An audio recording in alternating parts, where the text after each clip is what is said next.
ओडिशा में नवीन पटनायक जब पहली बार सीएम बने थे तब वो 53 साल के थे। 2024 में सरकार चले जाने के बाद अब 78 साल के हो गए।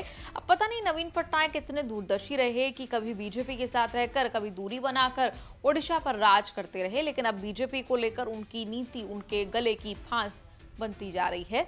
चुनाव हारने के बाद नेता और पार्टी को समेट कर रखना वैसे ही बड़ा मुश्किल टास्क होता है। नवीन पटनायक अब स्थिति का सामना कर रहे हैं।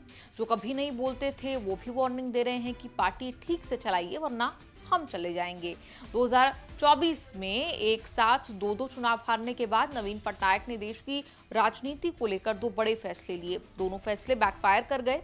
पहले वक्फ बिल पर बीजेपी के सपोर्ट को लेकर अंतरात्मा की आवाज पर वोट देने का घोषित व्हिप निकाला। अब उपराष्ट्रपति चुनाव में वोटिंग से दूर रहने का आदेश 7 सांसदों को दिया। इससे फायदा बीजेपी को ही हुआ। बीजेपी से हारकर भी मोहभंग नहीं हुआ। नवीन पटनायक खुलकर इंडिया अलायंस के साथ खड़े होने के लिए तैयार नहीं।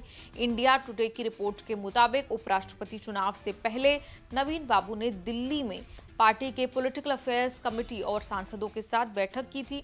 पॉपुलर ओपिनियन ये था कि एनडीए के सीपी राधाकृष्णन का विरोध करना चाहिए, लेकिन अंत में फैसला हुआ कि वोटिंग में जाएंगे ही नहीं। 2012 में भी जब हामिद अंसारी और जसवंत सिंह के बीच उपराष्ट्रपति चुनाव हुआ तब भी उन्होंने वोटिंग से दूरी बनाई। 2017 और 2022 में मोदी सरकार के रहते राष्ट्रपति चुनाव में बीजेपी की मदद की।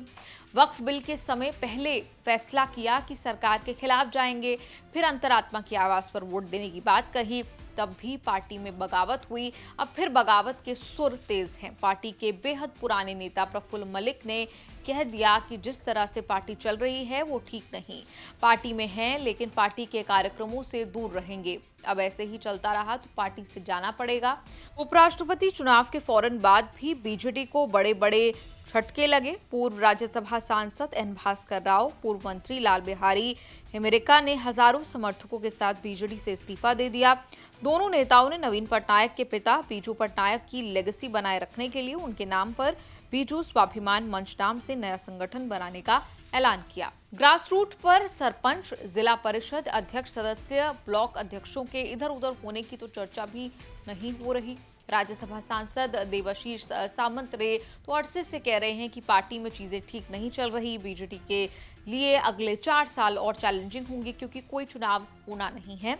पार्टी के लोगों को जोड़े रखने के लिए पटनायक के पास फिलहाल कोई नया मैग्नेट, कोई नई पॉलिसी, कोई नया लीडर नहीं है। क्या पता सेफ गेम खेल खेल कर ही 2029 से पहले बीजेडी को बाउंस बैक कराने का कोई प्लान बना रहे हों। नवीन पटनायक की न्यूट्रल पॉलिटिक्स ने कांग्रेस को मौका दे दिया है। बीजेपी सत्ता में आ चुकी है। आरोप लग रहे हैं कि बीजेडी की नीतियों से पार्टी अब प्रिंसिपल ऑपोजिशन भी नहीं रही। ये मौका कांग्रेस के हाथ जा रहा है जो कहीं अग्रेसिव होकर बीजेपी सरकार के खिलाफ लड़ रही है।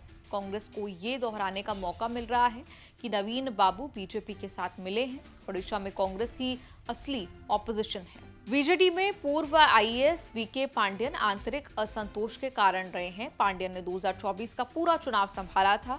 हारते ही राजनीति से चले गए, लेकिन पिछले दिनों नवीन बाबू अस्पताल में एडमिट हुए तो पांड्यन फिर साथ दिखे। चर्चा तेज है कि पांड्यन ही नवीन पटनायक को गाइड कर रहे हैं और इसी से नवीन पटनायक के पुराने टूटने लगे हैं। आपका शेष भारत के इस एपिसोड पर क्या कुछ कहना है, क्या राय है, कमेंट्स में लिखकर जरूर बताएं।